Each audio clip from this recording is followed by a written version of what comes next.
To pay for my Tom's medical treatment, I had to brave the freezing wind to deliver food on Christmas Eve. When I handed the food delivery to a customer who looked about my age, he suddenly knocked over the cake. "How can you deliver food like this? Do you even know that my Amy custom made this cake for me?" I was about to retort when two familiar figures appeared in the luxurious home. It was my Amy and Tom. My usually thrifty Tom was now being incredibly generous. "It's just a cake. Our Alex Smith is so outstanding. Tom will give you this house as a reward." My plain-dressing Amy was now wearing high-end custom-made clothes that I'd only seen on TV, and she gently held his hand. "It's my only precious son's birthday. We can't let this dirty thing ruin his mood. Amy will give you your favorite watch. Don't be angry." Alex Smith threw the cake at me, looking at me meaningfully. "You got lucky. Just consider it dog food." I was about to say something while holding the cake when my phone rang with the sound of a negative review. Looking at my hands full of frostbite and the shoes with holes on my feet, I felt utterly desolate. Because of Alex Smith's negative review and complaint, I had to compensate him for the cake, which cost 4 figures. And that was my salary from delivering 300 food delivery orders. But at that moment, I was too weak to care about any of that. So this was how warm the hallways of a mansion could be. But why did my heart feel like ice?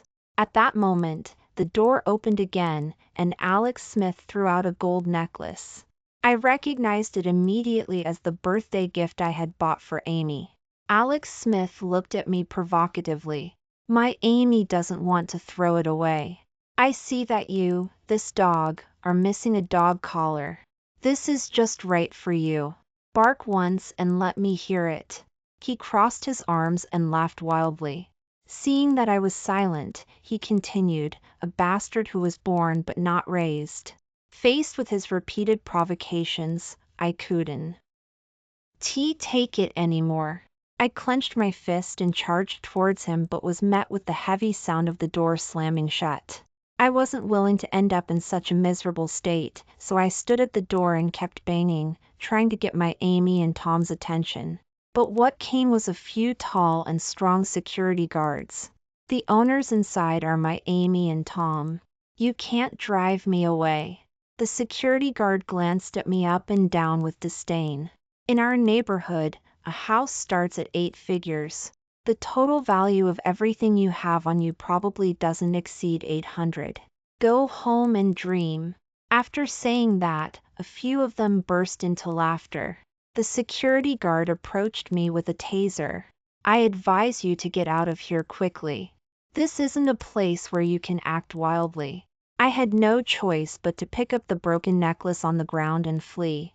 The cold wind mercilessly pierced through my delivery uniform like a sharp sword. At that moment, someone fell on the road ahead.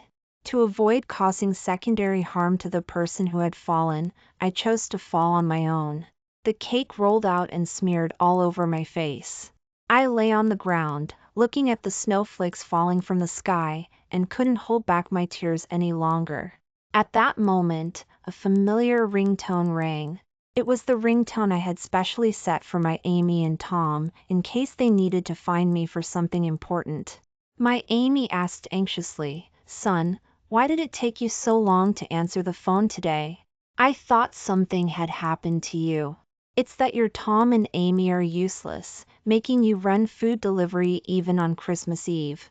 Tom and Amy are sorry."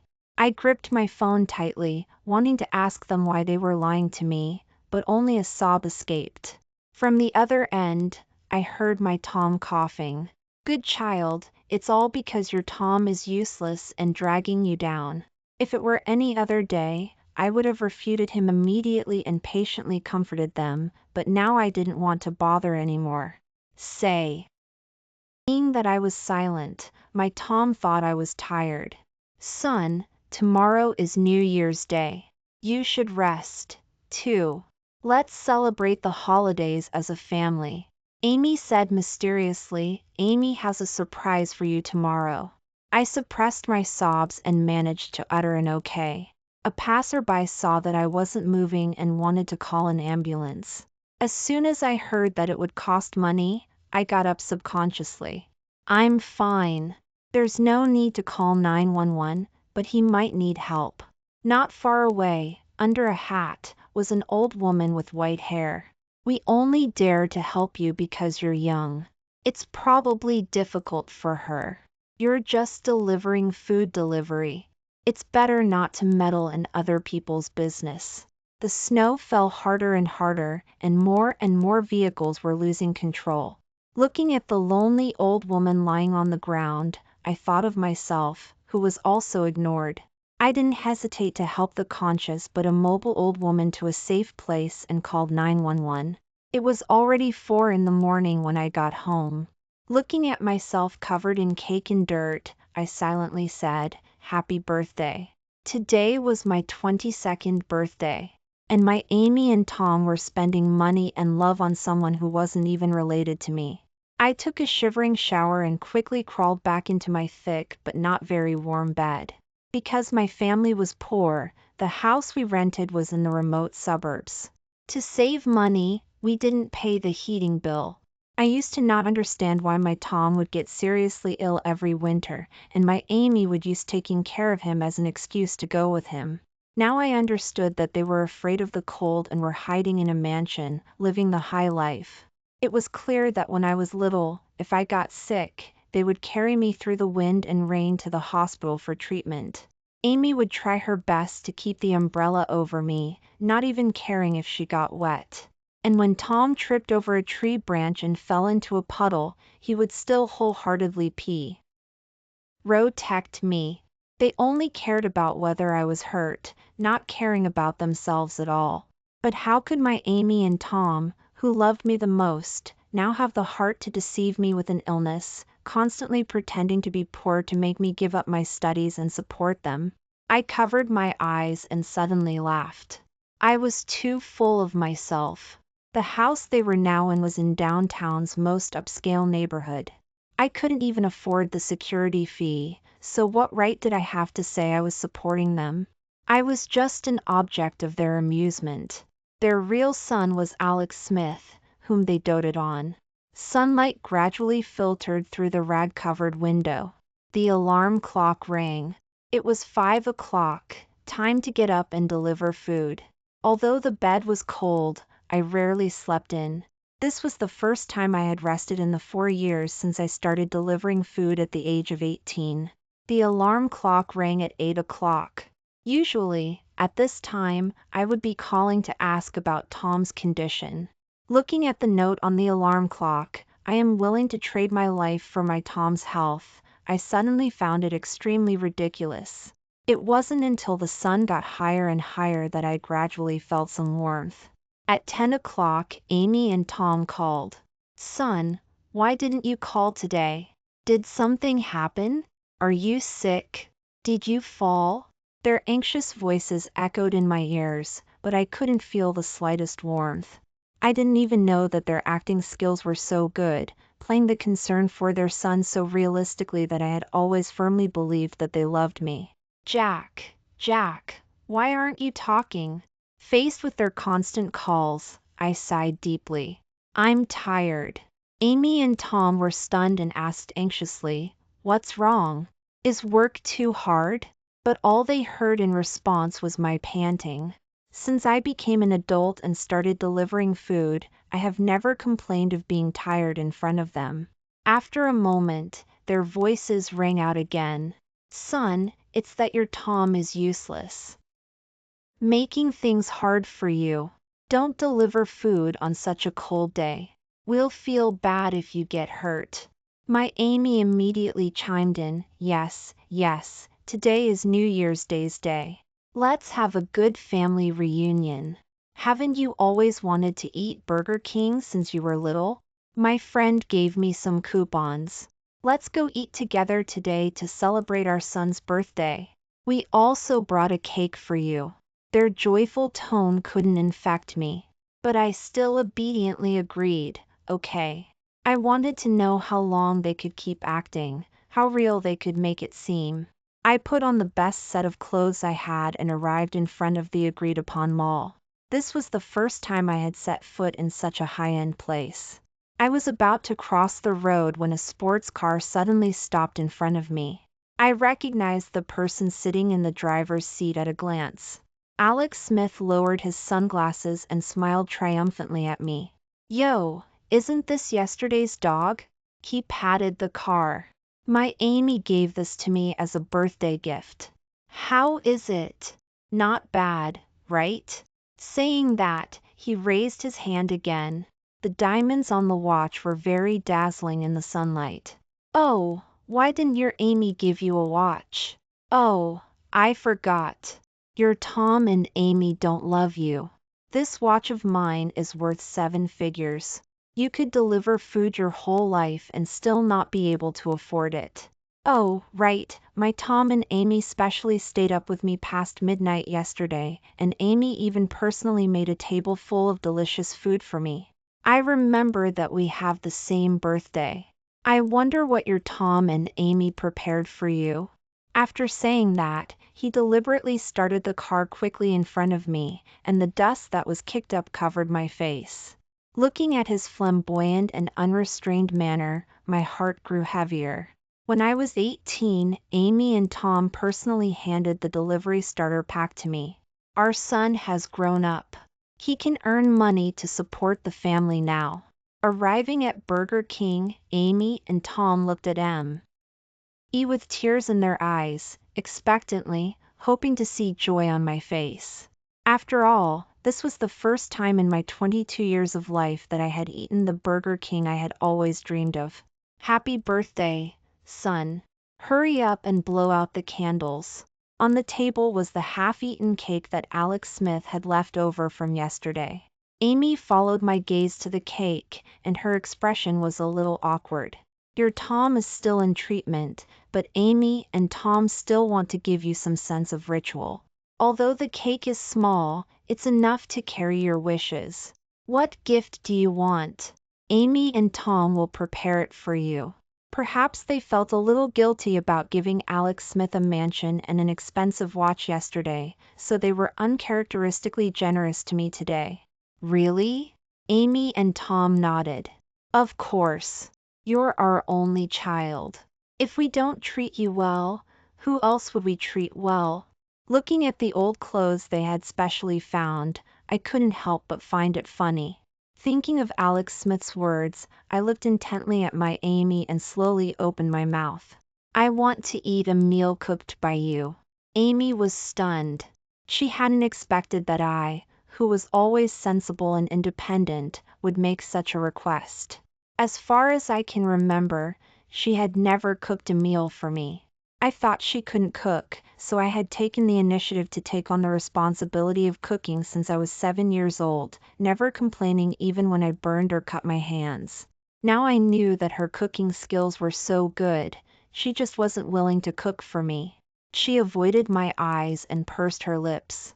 "Son, Amy also wants to cook for you, but Amy hasn't cooked before, and I'm afraid it won't taste good. Why don't you choose another gift? Then can you buy me a watch?" I pointed to the watch worn by the person at the next table. As soon as I said that, Amy and Tom fell silent. They looked at each other, and Tom coughed a few times, covering his mouth. "Son, you already have a phone. What do you need a watch for?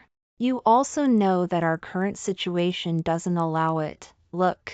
Amy immediately chimed in, "Jack, we know you're the most well-behaved. Let's not compare ourselves to others. Being together as a family is more important than anything. We can't afford such an expensive watch. Your Tom's illness, we don't know how much money it will cost." She wiped her tears, looking heartbroken. "You work so hard delivering food.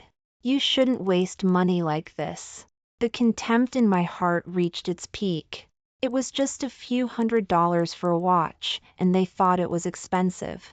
But they didn't hesitate at all when buying gifts worth millions for Alex Smith. Seeing that I was silent, Amy and Tom immediately pulled me down to sit and placed the only chicken leg on the table in my bowl. "Son, eat quickly. You can only grow taller if you eat enough. You're too thin now. I forced a smile. How could I not be thin when I only ate one meal a day? Since they felt sorry for me, why did they deceive me? Why did they say that Tom had cancer and needed treatment? Why did they say that our family was so poor that we couldn't make ends meet? And why did they make me give up my studies and deliver food when they knew that I wanted to study? Amy and Tom, I want to go to university. They subconsciously looked at each other, and contempt was revealed in their eyes. Jack, you're not meant to study. Amy hesitated. Have you forgotten how many points you got on the university entrance exam? They even dared to bring up the university entrance exam. After I finished the math exam, they put on a show of relapsing. I had no choice but to give up the exam and rush home. But what I faced was an empty room. They said they were already at the hospital, but when I rushed to the hospital, they said they had been transferred. By the time I finally found them, the exam was long over. And they just said lightly, "The treatment is already over." My dream was so easy.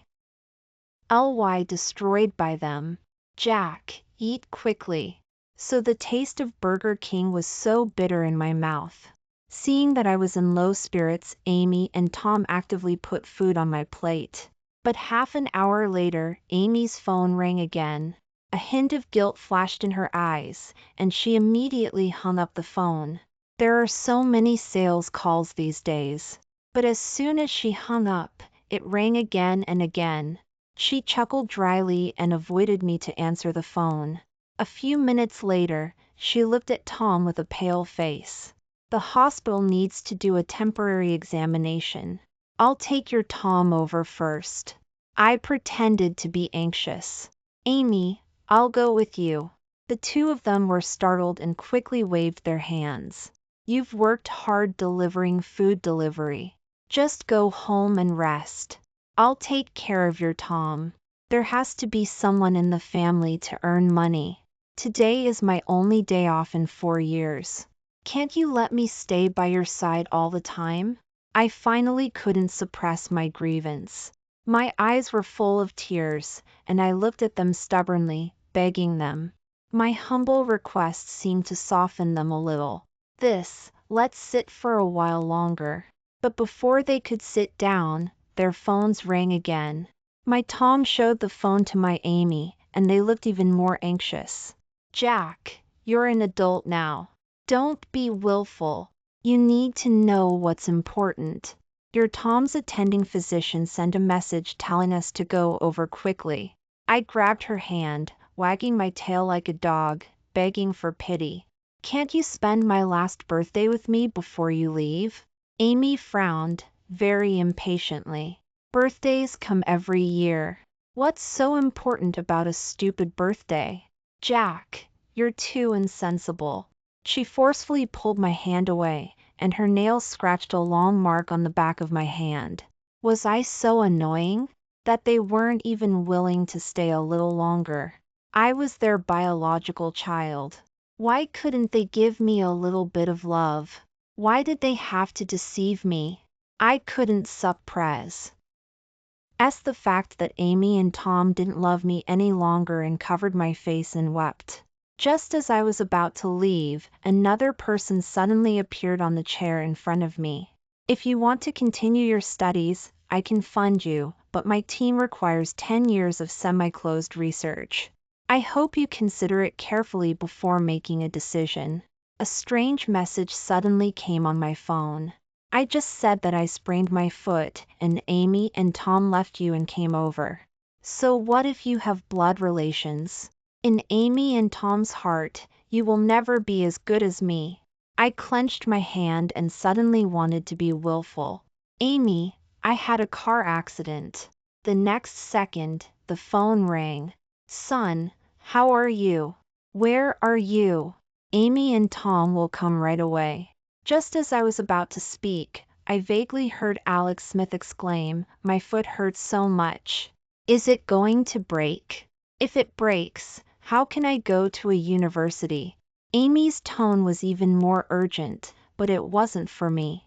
She casually said to me, "Go to the hospital quickly if you're injured. Tom's situation is more critical. I have to go there first. I'll come see you later. Amy knows that you have a good constitution, so you'll be fine." The black screen of the phone was now mocking how stupid I was. How dare I compete for favor with their beloved son? I looked at the person in front of me and finally made up my mind. Okay, I promise you, I'll join your team. Before leaving, I left the gold necklace that I had saved up to buy for my Amy and the watch I had prepared for my Tom as a birthday gift as a final act of decency. In the less than 40 square meter home, there were only my pitiful personal belongings. I packed them all up and threw them into the garbage truck. From then on, there would be no more ties. A week after I left, Amy and Tom suddenly remembered that I hadn't replied to their messages for a long time. They made call after call, but all they got was the message, "The number you dialed is a vacant number." Only then did the why panic and return to this cold and broken home. But where was my figure at this time? I was already immersed in the ocean of mathematics. Amy and Tom looked at each other at the broken gold necklace on the table and the watch that they had once thought was too expensive. My Amy cried out in panic, calling my name, "Jack, Jack, where are you? Amy and Tom are here to celebrate the holidays with you." Tom, changing his past weakness, ran quickly into my room where there was only room for a 0.8-meter bed. He looked at my Amy in panic. "Our son is gone. He ran away from home." Amy opened her eyes wide in disbelief. "How is that possible? Jack is such a sensible child. How could he do such a rebellious thing? Could he have gone to make a food delivery?" But when she saw the empty room and the delivery uniform fluttering, her legs went weak. "Our son is only 22 years old. He gave us all the money he had. How can he afford to live outside?" Their eyes turned to the necklace and the watch on the table. My Amy picked up the necklace she had personally thrown away, her face full of tears. "This is the gift Jack gave me on his 18th birthday. I clearly remember putting it in Alex Smith's home. How could it be here? Could it be?" The two of them immediately thought of Alex Smith. My Tom was hesitant for a moment. "We've watched Alex Smith grow up since he was little. He has received all of our love.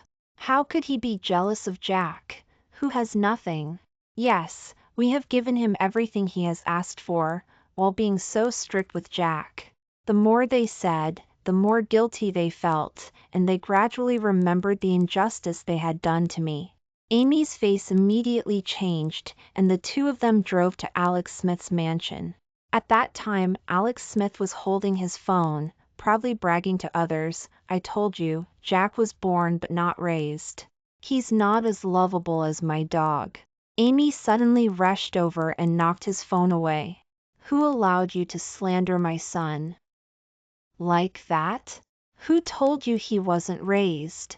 You need to understand that Jack is my biological son." Tom's face turned red with anger, and without saying a word, he kicked Alex Smith. "We gave you food and drink. I didn't expect you to be this kind of person. Jack doesn't fight or snatch. Why do you have to slander him?" Alex Smith on the ground didn't expect Amy and Tom, who loved him like the pupils of their eyes, to hit him for me, a son with no presence. "Tom, Amy, it's not like that. Jack deliberately provoked me. He called me an ill-fated star, deserving to be abandoned. That's why I couldn't help but complain to my friends. When there is no love, all explanations become excuses." Amy grabbed Alex Smith's hair and pressed it into the cake on the table without hesitation. Her lips trembled with regret. "Was it Jack who delivered food delivery that day? Did you deliberately have him deliver the cake to our home?" Alex Smith's plan, which he thought was seamless, was unexpectedly seen through so easily. "Amy, that was the birthday cake you ordered. I didn't know anything about it. Besides, I didn't even know he existed at the time. Alex Smith still wanted to refuse, but Amy pulled out a stack of records from her bag. The records documented everything Alex Smith had done. You paid a high price to have the original delivery driver transfer the order to Jack, deliberately ruined the cake to make us angry with him. Everything was your scheme. We have given you everything you have asked for. How dare you do this to my son? Seeing this, Alex Smith knew that they wouldn't believe him no matter how much he explained. He knelt in front of Amy and Tom with a thump and cowed out a few times. I did this because I love you. I was afraid that you would abandon me. A person with such low intelligence staying at home would only be a disaster. I am so smart that I am qualified to be your heir. Amy and Tom, you clearly said that I am your only son. It's more important for our family to be together than anything else. Don't worry about that dog, Jack. Tom could no longer suppress his anger, and he slapped Alex Smith hard. Who are you calling a dog? Jack is our treasure. You are our family's watchdog. Alex Smith couldn't believe that Amy and Tom, who had always doted on him, would suddenly change their faces. No, no, we are a family. Jack is the extra one. The Amy, who had always been gentle with him, looked at him with her eyes wide open and bloodshot. Jack means many blessings, and you are the extra person. We have raised you for so many years, but it's only because your blood is useful. Alex Smith only felt the darkness in front of him, and he slumped on the ground, muttering to himself, impossible, you love me. Otherwise, why would you support me to go to university? Why would you buy me a house and a car? Tom chuckled and took out the property certificate, which had my name written on it. Alex Smith rubbed his eyes hard. You wrote my name. How did it become Jack's? Tom's tone was cold. Jack is our only child. Who else would I give my property to if not him? Am I supposed to give it to you, a dog that bites people? Alex Smith looked at them with a puzzled expression. But why don't you ever refute when others ask about my identity? You even take me with you to attend events? Amy leaned down and whispered in Alex Smith's ear, only in this way can you divert the attention of those who are eyeing our family's property. You are just a puppet. Alex Smith could no longer be arrogant, and he shook his head with tears streaming down his face. Impossible, impossible, you love me, impossible. Since you have hurt Jack's heart, there's no point in keeping you. Throw him far away, and don't let us see him again. Alex Smith struggled to break free from the bodyguard's restraints and knelt. Don't throw me out. I'm willing to be your dog. Woof woof woof, see how well I can bark. If Master Jack wants me to kneel, I will never stand. Please don't drive me away. Amy and Tom looked at the shameless person in front of them and shook their heads in disappointment. A person without dignity doesn't deserve to appear in our home. Drag him away. Alex Smith struggled and barked woof woof, trying to gain a little sympathy, but this time Amy and Tom didn't give him another look. Amy and Tom used their connections to find people who knew me. They first found the colleagues who delivered food with me and humbly asked them for any clues about where I might have gone.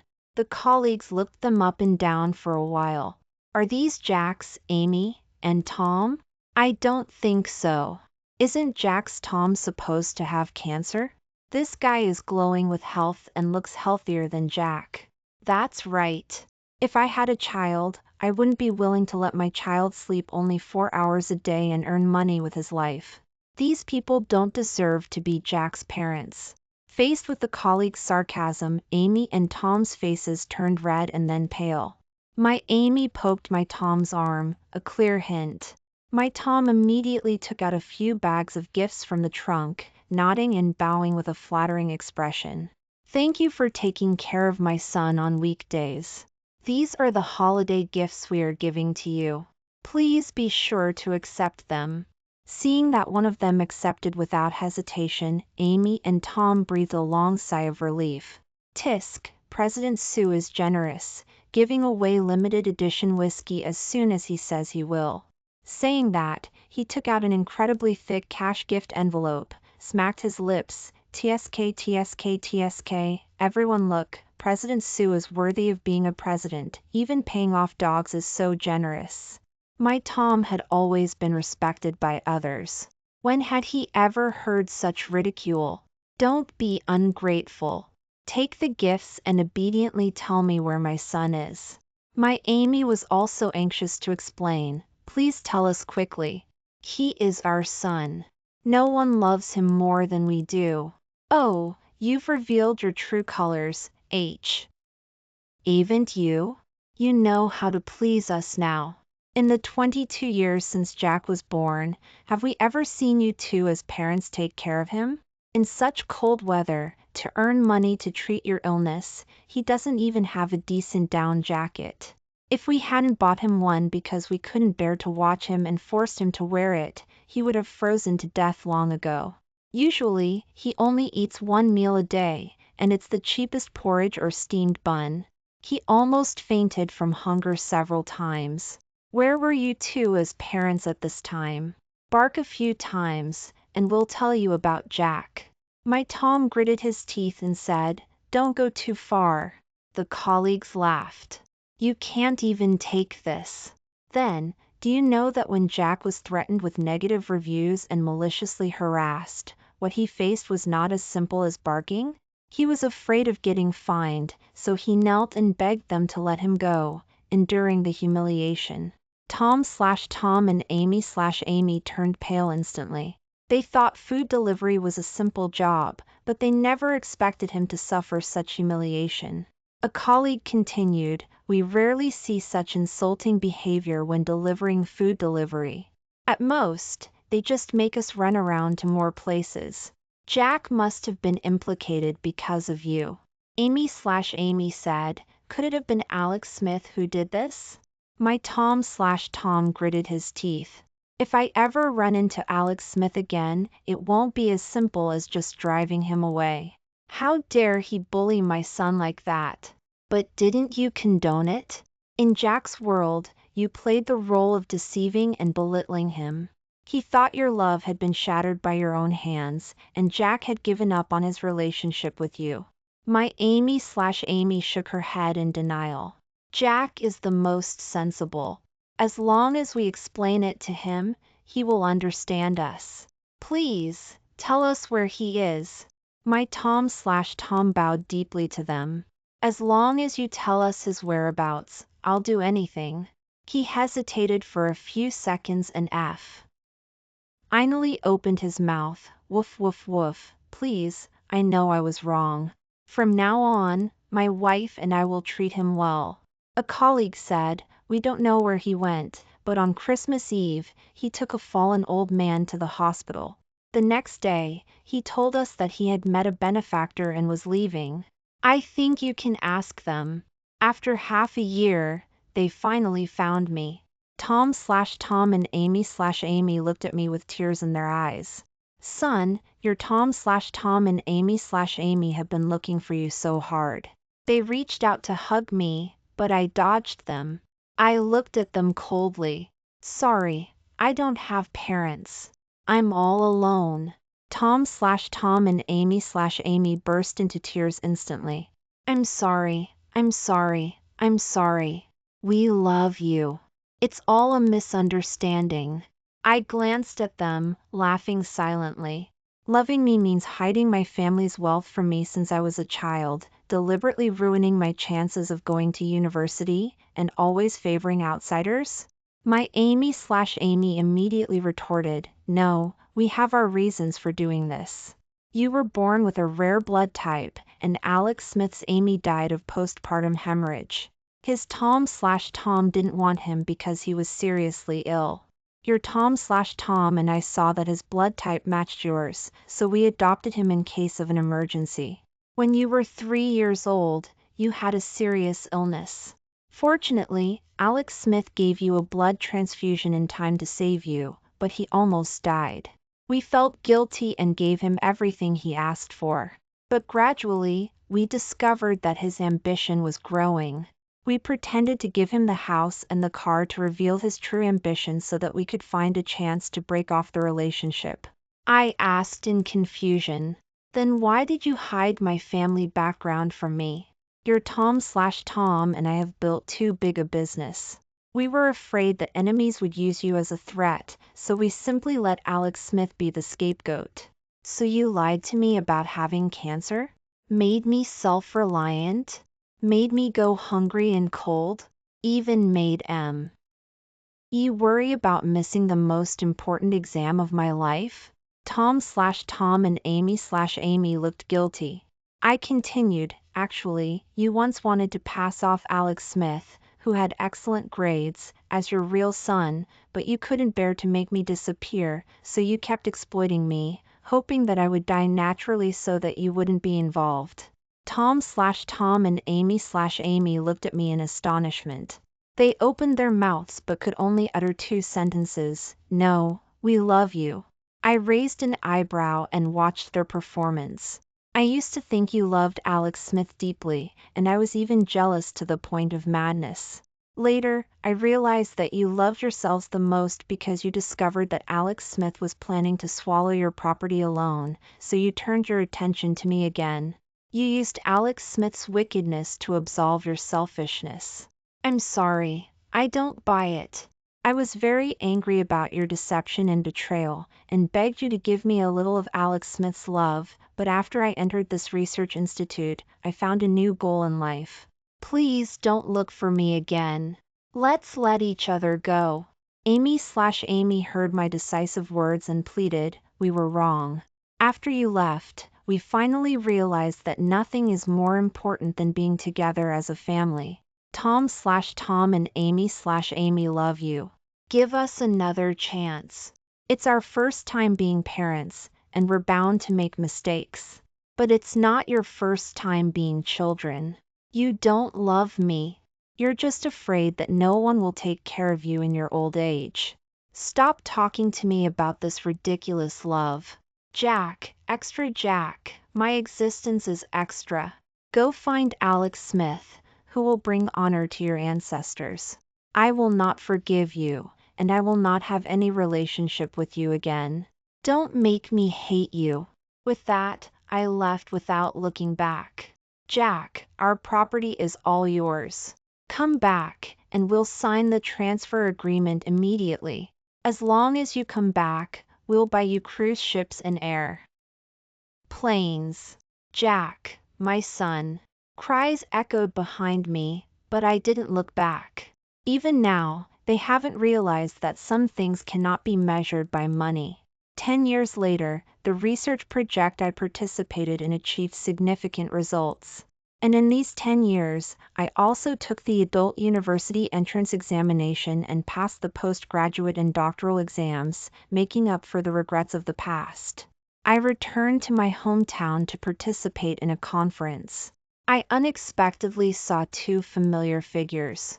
Tom and Amy are now in their 50s, with gray hair. They were stunned when they saw me. My son, we were really wrong. I looked down at their calloused hands, with no joy of reunion, just some confusion. They spoke with heartache about their experiences. It turned out that after I left, they found Alex Smith again.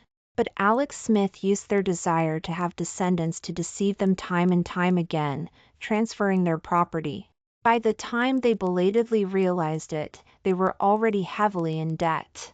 And Alex Smith had already fled the country with the money. Penniless, they had to find work again to make a living, but which company would want them at their age? Helpless, they took on the dirty and tiring work they once looked down on. I pulled away their hands, my tone calm. We have no relationship anymore, but I will pay for your retirement, just as repayment for the gift of life. Please call me by my name from now on. This time, they were too ashamed to beg me to stay, only repeating, I'm sorry. After the conference, people were chatting and talking about Tom and Amy being cheated on. I heard that their adopted son flaunted his wealth abroad after running away with the money and was eventually cheated and imprisoned. TSK TSK TSK. Alex Smith thought he could still call the shots inside, but he was tortured even worse. Now, he's neither male nor female. They're just keeping him alive, making him wish he were dead. I picked up my teacup and left. What did other people's affairs have to do with me? After all, I have a bright future ahead of me.